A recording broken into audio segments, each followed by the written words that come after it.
여러분, 하나님은 스스로 돕는 자를 돕는다라고 하는 말을 혹시 들어본 적이 있으십니까? 제가 어렸을 때 전과나 아니면 이렇게 학습서에 항상 앞 표지에 이 글귀가 참 많이 적혀 있었던 것을 보았습니다. 한 번쯤 우리가 다 들어봤을 만한 그러한 말인데요. 여러분, 이것이 성경 말씀일까요? 아닐까요? 성경 말씀 아닙니다. 그런데 미국 사람들의 82%가 이것이 성경 말씀이라고 생각한다는 겁니다. 하나님은 스스로 돕는 자를 돕는다. 성경 말씀인 것처럼 느껴지고 보여지지만 실제로 이것은 성경 말씀이 아니고 그리스의 속담입니다. 그리스 시대의 속담인데요. 이것이 미국 사람들이 성경 말씀이라고 여길 정도로 이것을 그렇게 생각하는 것은 바로 벤자민 플랭클린 때문입니다. 이 벤자민 플랭클린이라는 인물은 미국의 정신적인 지주라고 말할 정도로 참 많은 영향을 미쳤던 자고요. 그는 하나님 앞에 참 신실한 믿음을 가졌던 사람이었습니다. 그런데 그가 하나님은 스스로 돕는 자를 돕는다라고 하는 이 말을 참 많이 인용하고 사용하고 미국 사람들에게 그렇게 많이 이야기했답니다. 근데 이 말씀, 이 이야기, 이 격언을 우리가 잘 생각해 보면 성경의 그 사상과는 비슷하고 닮아 있는 것처럼 우리에게 느껴지지만 실제로는 비성경적인 내용입니다. 왜냐하면 하나님께 대한 믿음과 신뢰를 말하는 것처럼 보여지는데 실제로는 인간의 노력을 강조하고 있기 때문입니다. 하늘은 스스로 돕는 자를 돕는다. 결국 내가 얼마만큼 행하고 하나님 앞에 얼마만큼 헌신하고 얼마만큼 내가 열정적으로 일을 하느냐에 따라 하나님은 그만큼 채워주신다라고 생각하는 것은 결국 하나님에 대한 믿음과 신뢰를 말하는 게 아니라 인간의 노력을 강조하고 있는 겁니다. 여러분, 고대 왕들이 그러했습니다. 겉으로 볼 때는 신을 위한 것처럼 말하지만 실제로는 자신들을 위한 것을 이야기할 때가 참 많았다는 겁니다. 실제로는 하나님에 대한 믿음을 이야기하는 것 같지만 인간의 노력을 강조하고 있는 것처럼요. 고대의 왕들이요, 자기들이 왕으로서 세워지고 힘이 키워지고 강하여지면 그들이 제일 먼저 하는 일이 뭐냐 하면 신전을 짓는 거였습니다. 신을 위해서 나는 거대한 신전을 짓는 것. 그러면 내가 신을 위해서 이렇게 거대하고 웅장한 신전을 지으면 신이 나에게 그만한 많은 힘과 더 큰 평화와 더 큰 복을 줄 것이다 라고 생각했기 때문입니다. 그리고 그것을 통해서 자신의 힘을 과시하려고 했던 겁니다. 여러분, 우리 인간 안에는 이런 마음이 있습니다. 통제의 욕망이요. 내가 주인이 되고 싶은 그러한 우리의 그 의지, 그러한 본능이 우리 안에 있습니다. 그래서 여러분, 뭔가가 조금 잘 되면 우리는 거기에서 힘을 얻어서 내가 점점 더 잘 되어 가기를, 그래서 더 높은 자리를 원하고 또 구하고, 그렇게 통제의 욕망이 있습니다. 왕이 되고자 하는, 왕이 되면 그냥 왕이 아니라 최고의 왕이 되고 싶은, 이것이 인간의 욕망입니다. 아담과 하와가 여러분 그 하나님같이 되고자 하는 그 욕망, 여러분 바로 이 통제의 욕망입니다. 내가 더 높아지고 싶은. 여러분, 다윗에게도 그런 마음이 인간이기 때문에 들 수 있는 존재입니다. 물론 다윗이 하나님 앞에 신실하고 또 진실한 자로 그 앞에 걸어왔습니다. 그러나 왕이 되고 난 다음에 오늘 다윗이요, 우리가 살펴볼 이야기는 그가 하나님 앞에 내가 하나님을 위해서 성전을 짓겠습니다 라고 하는 이 이야기인데요. 여러분, 이것을 우리가 겉으로 보는 것과 또 그 중심을 보는 것과는 조금 다르지 않을까? 여러분, 우리가 볼 때는 하나님 앞에서 하나님을 위한 그 성전을 짓고자 하는 다윗이 참 기특하다, 아주 참 멋있다 라고 보여질 수 있는데 그것은 겉으로 보여지는 거고요. 그 중심을 보시는 하나님은 어떻게 보셨을까요? 오늘 우리가 함께 살펴볼 그 중심을 보시는 하나님께서 다윗에게 말씀하시는 오늘 이 약속의 말씀, 이 말씀 속에 하나님의 마음이 숨겨져 있고 하나님의 마음이 드러나고 있습니다. 오늘 이 말씀을 통해서요, 하나님을 대리하는 왕으로서 다윗이 놓치지 말아야 할 것을 하나님이 가르쳐 주고 있는데, 그것은 우리가 이 세상 속에서 하나님의 자녀로 살아갈 때 우리가 놓쳐서는 안 되는 것이 무엇이고, 또 우리가 이 세상 속에서 어떻게 살아가야 하는지를 우리에게 가르쳐 주고 있습니다. 오늘 이 말씀을 통해서요, 우리에게 하나님이 말씀하시는 것이 무엇인가를 우리가 함께 살펴보며 우리가 하나님의 자녀로서 이 세상에서 어떻게 살아가야 하는지 함께 생각해 보려고 합니다. 오늘 1절을 보면 이렇게 말합니다. 여호와께서 주위의 모든 원수를 무찌르사 왕으로 궁에 평안히 살게 하신 때에라고 말합니다. 이때는 다윗이 해결해야 될 모든 문제를 다 풀었을 때, 바로 온 이스라엘이 왕이 된 다윗, 그는 사방의 적들과 쉴 새 없이 전쟁을 치러야 했습니다. 그러나 하나님께서 이 다윗이 어디를 가든지 이기게 하셨습니다. 이렇게 다윗이 주변의 모든 적들을 평정하고 나라를 든든히 세우면서 전성기를 맞이하였을 때, 그때 오늘 2절을 보면 다윗이 나단 선지자를 불러서 말합니다. 나는 백향목궁에 살거늘 하나님의 궤는 휘장 가운데 있다라고 말합니다.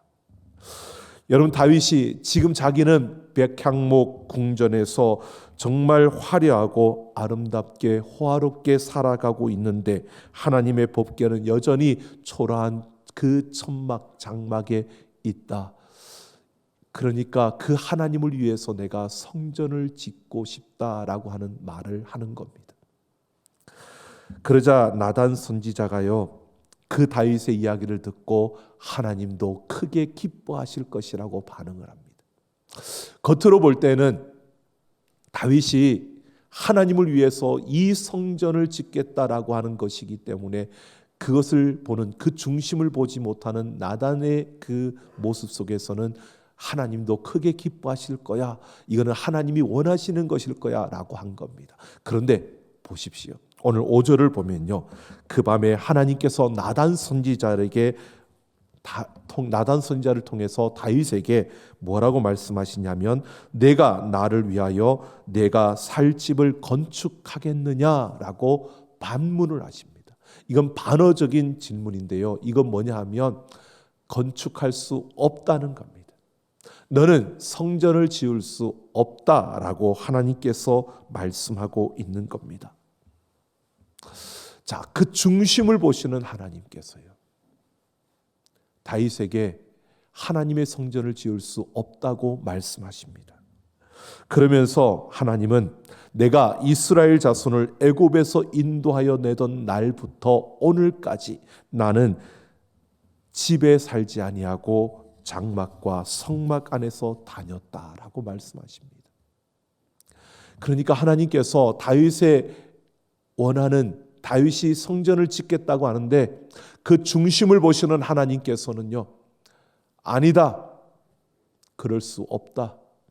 나는 너희를 애굽에서 이끌어내는 그때부터 지금까지 성막, 그 장막에서 살았다.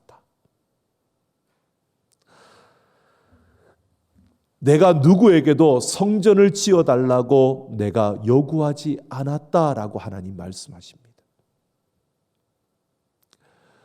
하나님께서 원하시는 것이 아니라는 겁니다. 다윗이 성전을 짓기를 원하지만, 그러나 그 중심을 보시는 하나님께서는 나는 너에게 그렇게 요구하지도 않았고 나는 너에게 그것을 원하지도 않았다. 그것은 다윗의 뜻이라는 겁니다. 다윗의 생각이라는 것입니다.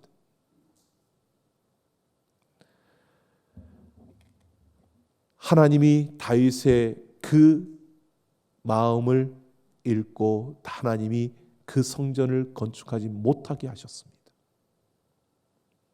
그런데 여러분, 13절을 보면요, 하나님이 갑작스럽게 입장을 바꾸어서는 다윗의 후손을 통해 성전 건축을 허락하시는 겁니다.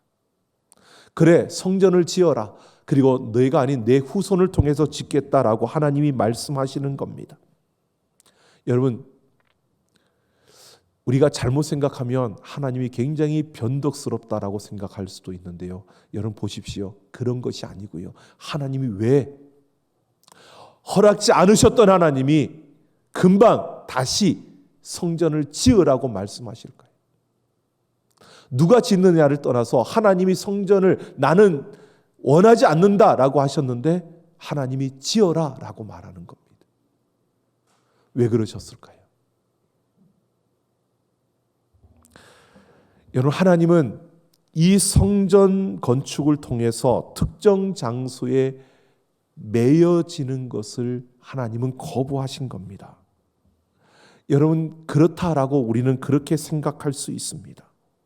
그런데 여러분, 그것보다도요, 하나님께서는 이 성전 건축의 주도가 다윗 왕이 아니라 하나님의 손에 있다는 것을 말씀하고 있는 겁니다. 성전을 짓고 짓지 않는 것은 다윗의 생각과 다윗의 뜻과 다윗의 결정에 있는 것이 아니라 하나님의 생각과 하나님의 뜻과 하나님의 손에 있다는 것입니다. 성전을 짓고 안 짓고 이게 중요한 것이 아니라 이 성전을 지으려고 하는 그 주도가 누구의 손에 있느냐라고 하는 것을 말해주고 있는 겁니다. 뿐만 아니라 하나님은요, 이 성전이 지어져서 다른 왕들처럼 내가 이런 성전을 지었다, 이런 화려한 성전을 지었고 이런 웅장한 성전을 지었다라고 그 왕의 치적을 높이는 그 모든 영광을 왕이 받는 그러한 것을 원하는 것이 아니라 바로 모든 영광은 하나님께 있다는 것을, 왕이 높임을 받는 게 아니고 왕이 치적을 받는 게 아니라 그 모든 치적이 하나님께, 하나님의 영광이 되어야 된다는 것을 말씀하고 있는 겁니다. 하나님의 의지는요, 다윗 네가 아니라 이 모든 것은 내가 이룰 것이다 라고 하는 것을 하나님이 말씀하고 있는 겁니다. 여러분 보십시오. 그래서요, 솔로몬이 성전을 지었습니다. 그러고 난 다음에 솔로몬이요, 그 성전 기둥 안에 있는 두 기둥에다가 뭐라고 했냐면 야긴과 보아스라고 새겨 넣었습니다. 여러분, 히브리어로 야긴은 그가 세우셨다라는 뜻이고요, 보아스는 힘으로라는 뜻입니다. 이것은 뭐냐면 예루살렘 성전은 하나님의 힘으로 하나님이 세우셨다라고 하는 것을 그 성전의 두 기둥에 야긴과 보아스라는 이 글을 새겨 놓음으로 선포하고 있는 겁니다. 하나님이 하나님의 힘으로 이 성전을 세우셨다라고 하는 것을 나타내는 것입니다. 여러분, 그처럼 성전의 건축은 다윗이 원해서 되는 것이 아니라 바로 하나님의 주도 가운데 진행되어지고 하나님의 힘으로 하나님이 세우셔야 한다는 것을 말해주는 겁니다. 자, 이것을 하나님이 보여주기 위해서요, 8절부터 말합니다. 주도권을 지신 하나님께서 뭐라고 말씀하시느냐 하면 다윗을 일개 목동의 신분에서 한 국가의 주권자로 세웠고 다윗과 함께함으로 모든 원수를 멸하셨다고 말씀하고 있습니다. 하나님 말씀하시는 겁니다. 다윗을 왕이 될 수 있었던 것 하나님이 세우셨다는 겁니다. 일개의 목동이었지만 하나님께서 왕으로 세웠다는 겁니다. 그가 뛰어나서 탁월해서 그가 모든 전쟁에서 승리를 이룰 수 있었던 것이 아니라 하나님께서 그와 함께 하심으로 하나님께서 모든 대적들을 무찔러 주었다는 것입니다. 다윗의 그 인생의 주도권을 다윗 자신이 쥐고 있는 것이 아니라 하나님이 붙들고 있다는 겁니다. 그 인생의 걸음이 하나님의 손에 의해서 움직여졌다는 것입니다. 그러면서 하나님이 다윗이 성전을 짓도록 허락하시지는 않았지만 다윗의 이름을 위대하게 만들어 주겠다고 약속하십니다.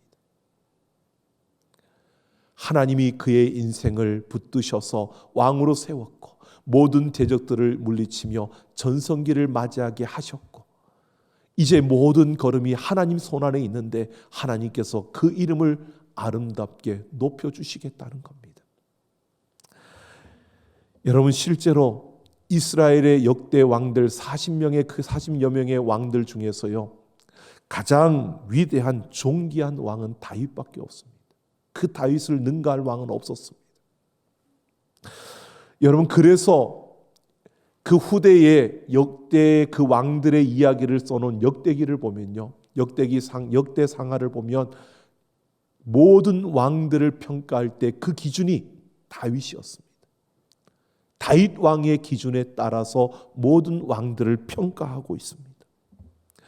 여러분뿐만 아니라 유대인들이 메시아를, 우리의 왕이 되신 메시아를 기다리고 있는데 그 메시아에 대해서요, 다윗과 같은 왕이 올 것이라고 그들은 그렇게 여기고 그렇게 받아들이고 있습니다. 그처럼 다윗의 그 이름이 높임을 받고 그가 높아졌습니다. 하나님이 약속하신 대로 여러분, 다윗을 하나님은 높여주셨습니다. 그 이름을 위대하게 만들어 주신 것입니다. 여러분, 하나님이 인생의 주도권을 쥐고 있다는 겁니다. 하나님이 그 모든 걸음을 이끄셨다는 것입니다. 여러분, 그러면서 하나님께서 보십시오. 10절을 보면 주도권을 지신 하나님이 다윗을 사방의 적들로부터 막아주시고 다윗을 위해 집, 즉 왕조를 세워주시겠다라고 말씀합니다. 여기에서 새로운 전환이 일어나는데요, 지금 이전까지는 하나님이 다윗에게 복을 주었고 다윗을 세웠고 다윗을 하나님께서 귀하게 세우겠다고 말씀하셨는데 10절에 보면요, 이 다윗 한 사람이 아니라 다윗의 후손에게까지 그 하나님의 약속이 확장되는 것을 보여줍니다. 다윗뿐만 아니라 그 왕조, 그의 집, 그의 후손들에게 하나님이 이 동일한 복을 내려주겠다는 것입니다. 하나님이 다윗과 그 후손들의 보호자가 되시겠다고 말씀하고 있는 것입니다.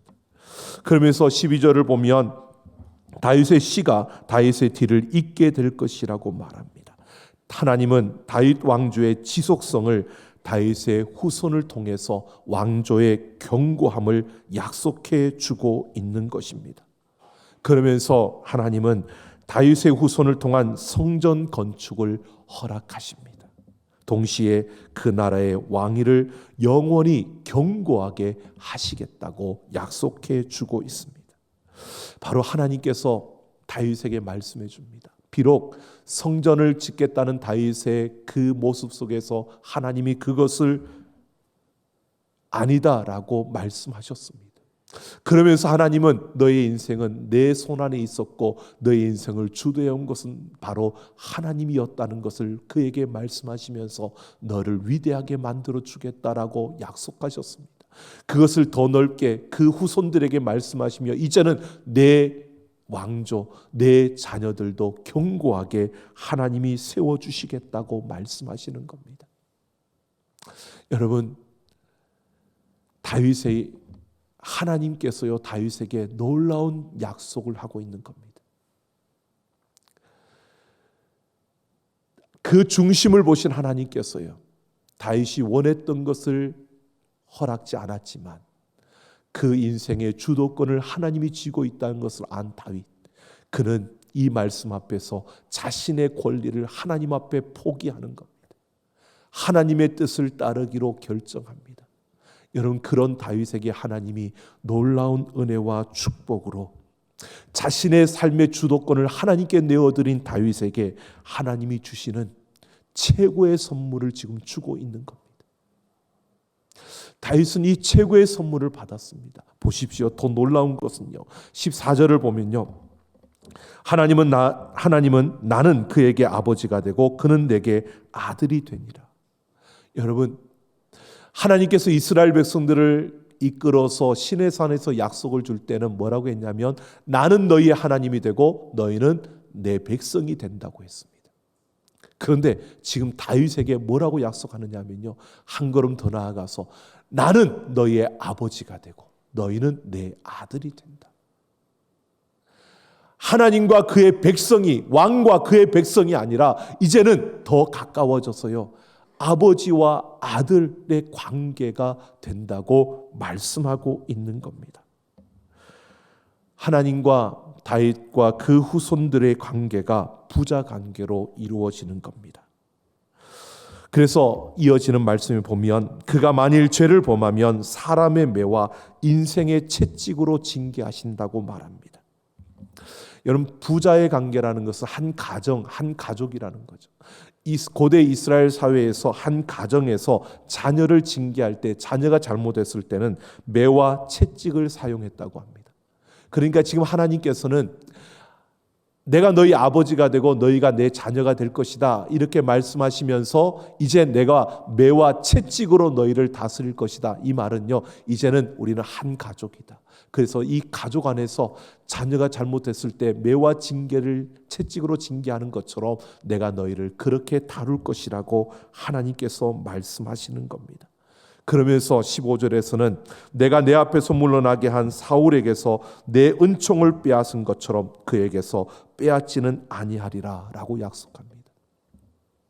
사울 왕조가 잘못됐을 때 여러분, 그 자녀들이 끝나고 왕조가 끝났던 것처럼 그렇게 되지는 않을 것이라는 겁니다. 다윗의 왕조는 영원히 이어지고 그 왕조는 하나님께서 버리지 않겠다는 것입니다.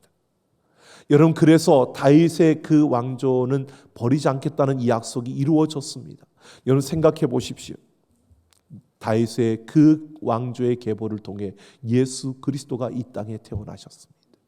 영원한 왕이신 예수님을 통해 영원한 나라가 이루어지고 또 세워졌습니다. 여러분, 그래서 우리가 이 다윗의 언약을 무조건적인 언약이라고 합니다. 다윗이 어떻게 뛰어나서 탁월해서가 아니라 하나님께서 그를 왕으로 세웠고 하나님께서 그를 승리케 하셨고 하나님께서 그를 붙들고 그의 이름을 위대하게 높여주셨습니다. 그리고 하나님께서 그와 그 후손들이 계속해서 왕위를 이어가는 그런 약속을 해주고 있는 겁니다. 이 약속은 예수 그리스도를 통해서 우리에게 주어졌습니다. 무조건적인 언약, 무조건적인 은혜로 우리에게 부어진 것입니다. 여러분, 우리가 잘나서 우리가 뭔가를 해서가 아니라 하나님의 은혜로 우리는 무조건적인 용서와 그 사랑을 입고 우리는 이 자리에 선 줄로 믿습니다. 바로 그 은혜가 우리 가운데 주어진 것입니다. 여러분 보십시오. 말씀하신 대로요, 다윗의 후손들이 죄를 범했습니다. 그러자 하나님의 그 인생의 매와 채찍으로 바로 징계를 하십니다. 사울 왕조처럼 없어지게 하지는 않았습니다. 물론 우리가 생각해 보면 그렇게 말할 수 있을 겁니다. 여러분, 하나님의 약속대로 다윗 왕조가 계속되느냐? 아니요. 그들이 범죄함으로 인해서 바벨론에 의해서 멸망을 당했습니다. 로마에 의해서 초토화가 되었습니다. 세상에서 사라진 것처럼 보여지지요. 하나님께서 인생의 매와 그 사람의 매와 인생의 채찍으로 징계하시겠다는 말씀대로 하신 것입니다. 하나님께서 나단 선지자를 통해서 다윗 왕조를 계속 이어가겠다라고 하는 이것을 통해서요, 분명히 하나님은 이어주신 것이 이 다윗의 그 계보를 통해 예수 그리스도가 이 세상에 영원한 왕으로 오셨다는 것입니다. 여러분, 오늘 분명히 이 다윗의 언약은 놀라운 축복입니다. 우리는 이 다윗의 언약을 통해서 분명히 바라봅니다. 하나님께서 다윗과 그 후손에게 영원한 약속을 주었고 우리는 그 예수 그리스도를 통해서 그 영원한 약속을 받게 되었습니다. 여러분, 우리는 이렇게까지만 봤는데요, 우리는 여기에서 이걸 보셔야 됩니다. 왜 하나님께서 다윗이 성전을 짓겠다고 하는데 그것을 허락하지 않고 이 영원한 약속을 주셨을까? 여러분, 분명히 하나님은 이 사실을 보여줍니다. 우리 인생의 모든 주도권은 하나님 손에 있는 줄로 믿습니다. 하나님께 있다는 것입니다. 우리가 영원한 약속 가운데 서는 것도 하나님 손 안에 있는 겁니다. 내 인생의 권리, 내 인생을 주도할 수 있는 그 권리, 여러분 내게 있는 게 아니고요, 하나님께 있다는 것입니다. 다윗 성전을 지을 만한 충분한 능력이 있었습니다. 전성기에 들어섰습니다. 자기의 능력으로 충분히 거대하고 웅장한 성전을 지을 수 있었습니다. 하지만 하나님의 이 말씀 앞에서 그는 자신의 권리를 포기하고 하나님께 자신의 인생의 주도권을 내어드렸습니다. 그랬을 때 하나님이 하나님의 성전을 짓게 하실 뿐만 아니라 여러분 그 다윗과 후손을 향한 영원한 이 언약을 주고 있는 것입니다. 하나님이 주도하시겠다는 그 뜻을 따르는 다윗에게, 하나님의 그 뜻을 따르겠다고 권리를 포기하는 다윗에게 하나님은 하나님이 일하시는 그 능력과 그 손길을 통해 그 후손과 그 앞에 하나님의 놀라운 역사를 보여주신 겁니다. 여러분, 다윗과 그의 나라, 그 존재의 이유, 존재의 근거는 하나님께 있는 겁니다. 그처럼 우리 인생도 마찬가지입니다. 여러분, 우리가 이 세상에 살아가는 이유, 우리가 이 세상에 있어야 되는 이유, 우리가 이 세상에 존재하는 이유, 바로 예수 그리스도입니다. 하나님입니다. 여러분, 내가 뭔가를 하기 위해서, 내가 뭔가를 얻기 위해서, 내가 뭔가를 이루기 위해서 우리가 이 세상에 있는 것이 아니라 하나님의 뜻을 위해서, 하나님의 그 영광을 위해서 우리는 이 땅에 있는 것입니다.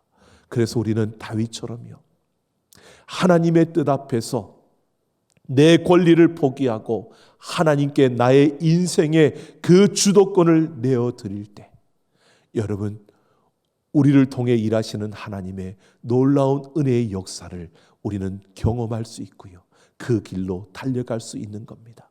우리 인생의 걸음 하나님께 내어드리고 그 하나님과 함께 달려가는 우리 모두가 되기를 예수님의 이름으로 축원합니다. 내가 할 수 있다고 다 해야 되는 것이 아닙니다. 하나님께 내 인생의 주도권을 내어드리며 내가 권리를 포기할 때, 그때 하나님의 은혜로운 역사가 시작되는 겁니다. 우리 인생이 내가 포기하고 하나님께 내 인생의 주도권을 맡기고 하나님의 놀라운 은혜의 역사가 시작되는 그 인생의 아름다움이 우리 가운데 있기를 소망합니다. 마태복음 6장 33절을 보면 예수님께서 말씀하십니다. 너희는 먼저 그의 나라와 그의 의를 구하라. 그리하면 이 모든 것을 더하시리라 라고 말씀하십니다. 여러분, 세상 사람들은요, 자기 힘으로, 자기 지식으로 뭔가를 이루려고 합니다. 그래서 요즘은 자기 힘도 내가 가진 힘만 아니라 내가 다른 사람들의 힘을 유용할 수 있고 운용할 수 있다면 그것도 내 힘이라고, 다른 사람의 지식을 내가 활용할 수 있고 운용할 수 있다면 그것도 내 지식이라고, 그래서 더 많이 확장하고 더 많이 크게 해서 내가 더 많은 것을 이루려고 하는 것이 세상의 모습입니다. 그래서 끊임없이 달리고 또 달리고, 그래서 끊임없이 쌓고 또 쌓고, 그리고 또 높아지고 높아지는 게 세상의 모습입니다. 여러분, 그 세상 속에 있지만 우리는 분명히 다릅니다. 여러분, 우리는 하나님의 은혜로 사는 자인 줄로 믿습니다. 우리는 은혜로 살아야 되는 자들입니다. 내가 예수 그리스도를 믿고 하나님의 자녀가 되었다면 내 인생의 주도권을 그 하나님께 맡기고 그 하나님의 은혜 안에서 우리는 세상을 살아야 합니다. 그렇다고 해서 가만히 게으르게 앉아 있으라는 게 아닙니다. 동서남북으로 행하여야 합니다. 하나님이 내게 주신 자리에서 우리는 열심히 땀을 흘리며 달려가야 합니다. 그러나 내 인생을 이끄시는 분은 하나님이시고 내 인생의 주도권을 지신 분이 하나님이시라는 것을 우리가 잊지 않고 신실하신 하나님의 그 약속을 붙들고 우리는 살아가는 것입니다. 다윗에게 주었던 이 약속, 신실하신 그 하나님께서 예수 그리스도를 통해서 우리에게 주셨습니다. 우리를 아들이라고 하나님의 자녀로 삼아 주셨습니다. 이제는 우리가 그 신실한 약속을 붙들고 하나님께 내 인생의 주도권을 드리며 그 하나님과 함께 설 때에 하나님은 우리를 통해서 하나님이 하나님 되심을 보여주시고 하나님이 하나님의 역사를 이루시는 것을 나타내십니다. 우리의 모든 필요를 채워주실 뿐만 아니라 우리의 가는 걸음을 하나님의 은혜로 이끌어 주십니다. 여러분, 그 하나님께 우리 인생의 주도권을 내어드리고요, 다윗처럼 우리가 권리를 포기할 때 하나님은 우리의 걸음 속에서 하나님의 그 은혜의 역사를 보여주실 것입니다. 그 은혜로 살아가는 우리 모두가 되기를 예수님의 이름으로 축원합니다. 제가 1989년에 운전면허증을 따고 운전을 해서 지금까지도 운전을 합니다. 근데 지금도 운전하는 걸 참 좋아합니다. 그래서 면허증을 따고도 운전을 할 때도 참 운전하는 걸 좋아했습니다. 그런데 제가 초보 시절에요, 조금 운전면허증을 따고 조금 운전이 능숙해져 갈 때, 그리고 아직 초보라고 말할 수 있는 그런 초창기에 한번 야간에 운전을 하고 이제 어떤 일들을 한 적이 있습니다. 그리고 다 운전을 하고 난 다음에 와서 파킹을 딱 하고 난 다음 제가 보았더니요, 라이트를 켜지 않고 운전을 한 겁니다. 초창기니까 그런 실수도 하는 거죠. 근데 여러분, 제가 그 밤에 운전을 하고 다니면서 불편하지 않았습니다. 뭐 가로등 불빛도 쫙 비춰줬을 뿐만 아니라 다른 차들이 비춰주는 빛에 의해서 저는 제 차가 라이트를 켜고 가는 줄 알고 운전을 하고 온 겁니다. 제 차가 비추는 빛을 비추어서 앞이 환하게 비춰져서 나는 운전하고 있다고 운전한 겁니다. 그런데 막상 도착해서 보니까 라이트를 켜지 않고 운전을 한 겁니다.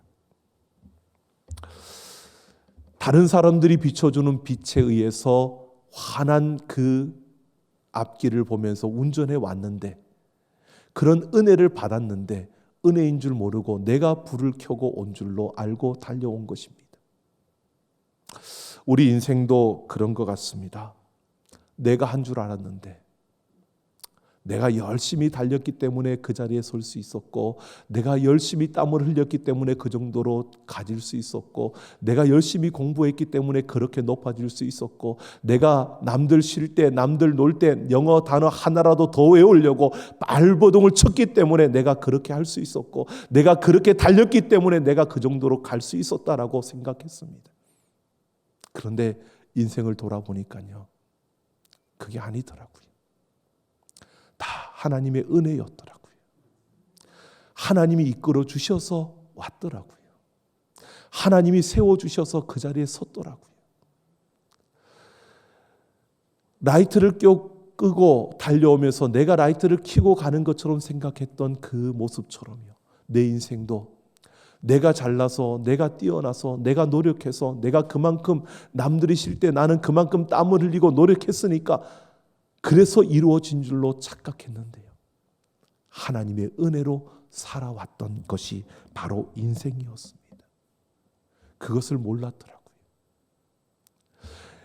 여러분, 이제는 그래도 한 30년이 됐으니까 운전도 참 능숙하게 잘하고, 라이트는 요즘은 또 웬만하면 차들이 자동으로 켜지니까 뭐 그걸 생각하지도 않아도 됩니다. 그런데 가끔씩 보면요, 밤에 라이트를 끄고 가는 차량들을 볼 때가 있습니다. 그럴 때 저는 어떻게 생각이 드는지 아십니까? 그래, 나도 초보 때는 그랬지. 저분도 초보인가 보다. 나도 옛날에는 그랬어. 내가 켜고 간 줄 알았어. 나도 옛날에는 내가 잘난 줄 알았어. 내가 옛날에는 그랬었지. 그게 다 내가 하고 가는 줄 알았어요. 이렇게 마음이 들어집니다. 그래서 그 불빛을 비춰주면서도 내가 이렇게 비춰주는 이 빛 때문에 화나다는 걸 지금 모르겠지. 그러나 언젠가 그 내가 불을 끄고 가고 있다는 것을 알게 될 때는, 옆에 있는 다른 차량들이 불을 비춰줘서 내가 환한 길로 올 수 있었구나라는 것을 깨닫겠지. 언젠가는 알게 되겠지. 여러분, 이게 은혜 안에서 살아가는 우리의 모습이 아닐까요? 조금은 내가 그렇게 은혜를 모르고 살았을 때처럼 그런 모습으로 살아가는 이들 볼 때, 여러분, 우리가 그들을 보면서 왜 불을 안 켜냐고 빵빵거리는 게 아니라, 그래, 나도 그럴 때가 있었어, 나도 그랬었지 라고 생각하며 여러분 불을 비춰줄 수 있는 모습이요. 오늘 우리는 참 이러한 인생 걸음 속에서 생각해 봅니다. 코로나 바이러스로 인해서 많은 이들이 힘들어하고 어려워합니다. 세상이 힘겹다, 너무 어렵다. 여러분, 불안하고 불확실하고 불평등한 시대가 우리에게 다가오면 다가올수록 사람들은 더 힘겨워하고요, 답답해하고요, 분통을 호소하고요, 그리고 참담함과 안타까움들을 이야기합니다. 여러분, 그러나 우리는 이 시대 속에서 우리는 분명히 보아야 합니다. 시대가 어떻게 소용돌이치더라도요, 우리는 은혜로 살아가는 자들입니다. 우리는 은혜 가운데 있는 자들입니다. 하나님께 내 인생의 주도권을 맡기고요. 여러분, 우울해질 때가 있습니다. 염려되고 걱정될 때가 있습니다. 그러나 내 권리를 포기하고 하나님의 손에 내 인생의 주도권을 맡길 때 하나님께서 그 은혜 가운데서 우리를 이끌어 주실 줄로 믿습니다. 다윗이 그 인생의 주도권을 맡겼을 때 하나님은 그의 인생뿐만 아니라 그 후손들에게 하나님의 놀라운 능력과 신실한 그 약속으로 함께 하셨던 것처럼 오늘 우리가 우리 인생의 주도권을 하나님께 맡길 때 하나님께서 그 신실한 약속과 더불어 그 능력의 손으로 은혜의 손길로 우리를 이끄시고 우리를 인도하시며 어떤 경우에도 포기하지 않으시는 그 하나님의 그 놀라운 역사를 우리 가운데 나타내실 것입니다. 힘들 때, 어려울 때 내가 은혜 안에 있음을 기억하며 내 인생의 주도권을 하나님께 맡기고요, 은혜로 살아가는 우리 모두가 되기를 예수님의 이름으로 축원합니다. 우리 함께 찬양하겠습니다.